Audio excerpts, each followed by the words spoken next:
Well, good morning, everyone. Lovely to see you all. If you are here for the first time today, you're probably wondering where everyone is. We had a massive wedding yesterday, and so lots of people stayed over at the wedding. So those of you who were up dancing, and you've still made it here this morning, well done, well done. So I hope you're all in there. Oh, well done, Jan. Were you giving it loads last night? So I hope you're all quite feeling quite interactive, because I could do with a bit of feedback, to be honest. So if you were in a film, who would you like to be? Spartacus. I'm Spartacus. Anyone else who'd like to be in a film? Yeah? Say again. Oh, lovely. Any others? Say that again.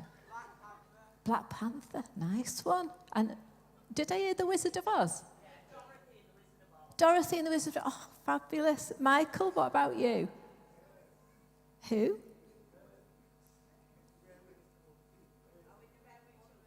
Oh, someone from the Railway Children. Oh, that's brilliant. I could see you doing that. James Bond, 007, Stephen, absolutely. Is there a hand up at the back there? Can you shout out what you'd like to be? And again? I don't know who that is, but that sounds fabulous. Alexander Hamilton. Who's Alexander Hamilton? See, I shouldn't have started this, should I? Because I don't know who everyone is. Go on, we'll go. Yeah? What's yours? Pikachu. Now I'm on the page. So Pikachu and 007, I recognise those. Right. So there is a reason I've asked that question, because nobody has chosen the person that I'm going to put on screen in a minute as to who I'd like to be. Not that I would like to be, but this is a person from a film. It's a Charles Dickens book. Is he up there? Oh, no, I am. Go on, let's have the picture of who this person is. So, you recognise this person? This is Ebenezer Scrooge. Is that you, Rachel? Yeah. So, the reason for Ebenezer Scrooge is because his life was one thing, and then he was transformed, and his life became something different. So, as you can see on that picture, he is miserable. He's a miser. He's rich, he's grumpy, he's isolated, he is alone, he is cold. And that's the reason that we've got the candle today, because in his office, he had one candle, and poor Bob Cratchit, his employee, worked with one candle as the light, and there was one piece of coal on the fire. Oh, have we got any sympathy for Bob Cratchit? Poor Bob Cratchit putting up with that. But Scrooge was just so tight that he grasped everything that he had, and he just didn't share it. And his favourite phrase was, "Bah humbug." And I looked up the definition of bah humbug, and it's used to express grumpy dislike of something generally regarded as enjoyable, in particular, Christmas. So Scrooge was just not happy about Christmas. He gave his employees one day off, which was Christmas Day. It's 11 weeks to Christmas. Have we got any bar humbugs? Yeah. 11 weeks to Christmas. But Scrooge becomes this transformed character, and we've got the next picture of him now. Just look at him there. He's got a little smile on his face. He's carrying Tiny Tim. He changes from being someone totally mean to someone who looks after others, someone who shares his wealth, someone who is generous, someone who gives of what he's got. And by that, his own life becomes blessed because he changes. Now, whenever I'm due to preach or host the service, I always like to kind of keep a lookout for things like in the newspaper or something like that, because sometimes a heading catches my eye And I think that would be really good. I could use that in church. And I found this thing, and it's on about like different generations and what the generations are called. Okay, so if there's anyone here in this room who is aged 98 to 124, you are the greatest generation. Have we got anyone 98 and over? Dave Nutty, you so not. Okay, the next generation, you are aged 80 to 97. Have we got any 80s? Oh, fabulous. Fabulous. Right, you're the silent generation. So if you could just like keep it down a bit, that would be great. That's what it says. I'm the next lot. If you're aged 61 to 79, we are the baby boomers. Yeah? Baby boomers, fabulous. If you are aged 45 to 60, you're Gen X. Yeah? Yeah? Good. If you're aged 29 to 44, you are the millennials. Agnes, you're not alone, surely.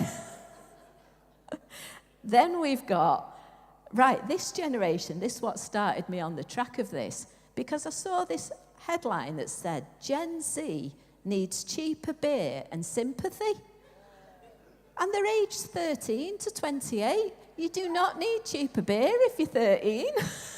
I'm really sorry, but you can have sympathy. So then Gen Alpha are the ages 1 to 12. Oh, Gen Alpha, lovely. And then if you are born in 2025, you are Gen Beta. So you are our up-and-coming generation. But the reason that I hooked into that is because of the word Gen. And it starts what we're going to talk about today, which is generosity. Generosity.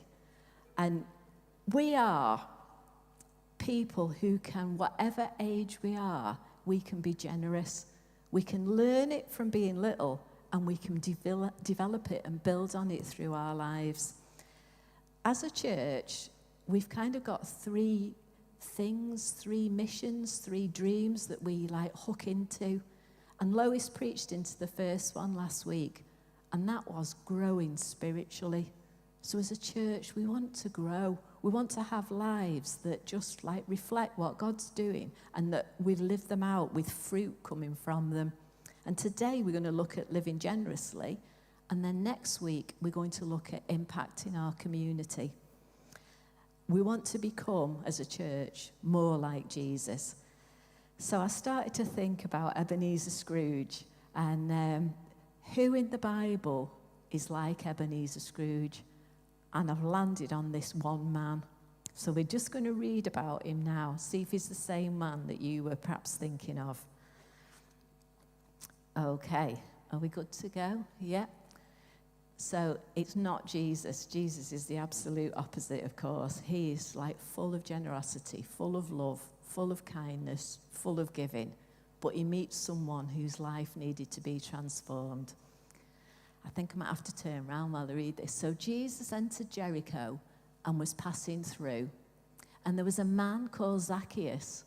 He was a chief tax collector, and he was rich.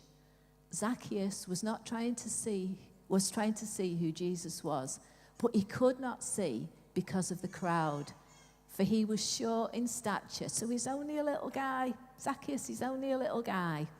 And so he got this plan where he ran on ahead and he climbed up into a sycamore tree so that he would be able to see Jesus.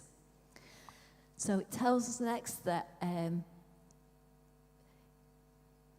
when Jesus reached the place, he looked up to Zacchaeus and he said to him, Zacchaeus, hurry and come down, for today I must stay at your house. So Zacchaeus hurried and came down and welcomed Jesus with joy. And when the people saw it, they all began muttering. So the people, they went into bar humbug mode. They turned into Scrooge because they just didn't like what they saw. Zacchaeus was this guy who was rich and wealthy, but he'd got that way because he robbed from other people. And he was not a popular person. But he was about to meet Jesus, so the crowd are like, bah, humbug, he's gone to be the guest of a man who's a notorious sinner. Zacchaeus stopped and said to the Lord, "See, Lord, I am now giving half of my possessions to the poor, and if I have cheated anyone out of anything, I'll give them back 4 times as much." And Jesus said to him, "Today salvation has come to this household." So Zacchaeus' meeting with Jesus transformed his life. He went from being one thing to total opposite. He went from grasping to giving. And the word that describes Zacchaeus in that is joy. He experienced joy because he had an encounter with Jesus and it changed his life. I love the part. There's one word in there, and when Zacchaeus makes that promise, he says, "Now I will give half. Now I will give half my possessions to the poor." He doesn't put it off. He doesn't think, "Oh, I'll do it in a few months' time." He knows that change in his life is now, and he decides to look at what he's got and decide what he can give. But he's also convicted as well, because he knows that he's got his wealth because he's robbed other people, because he's overcharged them, because he's just like swindled them. He's cooked the books, as we might say, and he's done that for his benefit so he would get more money, so people would become poorer, but he would get richer, and that was what he's done. And Jesus looks at him, doesn't he, and he just says, "Today salvation's come to your house, Zacchaeus," because he recognizes that Zacchaeus has responded to what God is saying and asking him to do. There are some lovely verses in Proverbs, and it just describes what our life will be like when we start being generous. And it tells us that in Proverbs 11, it says, "The world of the generous gets larger and larger, and the world of the stingy gets smaller and smaller. The one who blesses others is abundantly blessed, and those who help others are helped." We don't kind of give or be generous with our time in order to get, but somehow that's just like a result of it, that somehow God just blesses us back for the kindness, for the care, for the love that we show to other people. It's not the motivation, it just happens. And the joy that we receive from being a generous people is just infectious for us. If you were here a couple of weeks ago, you would have heard David preach, and he talked about car bumper stickers. And the sticker he mentioned is, "One life, live it," and then he added, "for God." And we only get this one life to be generous. We only get this one life to live day after day. Are we living it for God? Are we living it generously like Jesus lived? I feel that when Zacchaeus met Jesus that day and everything changed for him, there was this like divine exchange that happened. Zacchaeus gave stuff to Jesus, and Jesus gave him something back in return. And it's in Isaiah 61. And it tells us that God bestows a crown of beauty instead of ashes. He bestows the oil of gladness instead of mourning, and a garment of praise instead of a spirit of despair. So that day in Zacchaeus' life, all he had to offer God was ashes, the ashes from his selfish life. And Jesus gave him a crown of beauty that he was going to wear from that day on. All Zacchaeus had to give was his mourning, his loneliness. But from that moment on, Jesus gave him the gladness and joy. All he had to give was his despair, the hidden hopelessness that was inside him that caused him to be as he was. And Jesus gave him like a garment of praise to wear. And his life, the before and after, showed that he was a changed person. The world of Zacchaeus got larger and larger. There's another kind of angle on generosity, because I feel to say, like, generosity can involve money, but today these thoughts are not really about money. It's about us being generous with us as people. It's not about like the financial side of it. It's about what we give of us. It's the question of, what are you spending your life on? What am I spending my life on? If we can look at Matthew 25, and these are Jesus' words. And Jesus said, I was hungry, I'll have to watch, and you fed me. I was thirsty, and you gave me a drink. I was homeless, and you gave me a room. I was shivering, and you gave me clothes. I was sick, and you stopped to visit. I was in prison, and you came to me. Then they were going to say, Master, what are you talking about? When did we ever see you hungry and feed you, thirsty and give you a drink? And when did we ever see you sick or in prison and come to you? Then the king will say, I'm telling you the solemn truth. Whenever you did one of these things to someone overlooked or ignored, that was me. You did it to me. When we are generous in those ways, as we reach out to others, we're doing that generosity, we're showing that kindness to Jesus himself. Though we might not recognize it, Jesus is on the receiving end of our generosity. I love those verses because there's a need, there's an action, but in the middle, there's two words, and those two words are, and you. And you. So we'll look at each one differently on its own and see that, and you. So the first one is, I was hungry, and you fed me. Hunger was the need, and someone provided, met that need. And you, are we stepping into that gap to be the and you people who meet the need? In 2025, that need can be slightly different. So here I've put to cook a meal. We've had like quite a difficult 5 months, and there were some times when I just thought, I've not even got the brain space to think what we're going to have for tea. Do you know, just a simple thing like that? And on a couple of occasions, someone like brought us a meal, and this meal did 2 nights, and it was just the best. It was just the best, just to have this food given to us so that we could eat something and have it again the next night. It was amazing. But more than that, it was the fact that someone thought of us. You know that? Someone thought, they're facing something that's a little bit difficult. What can I do to help? We'll cook them something. And to know that you're on someone's heart is a real blessing. That's a greater blessing as that delicious food was when it arrived. Who do you know that's going through something that's quite hard at the minute? Maybe someone who's got a little one that's not sleeping and they've not even got time to think about, can I cook a meal? And you could just provide a meal and take it round, and they would know that that was done with love for them. The next one is, I was thirsty and you gave me a drink.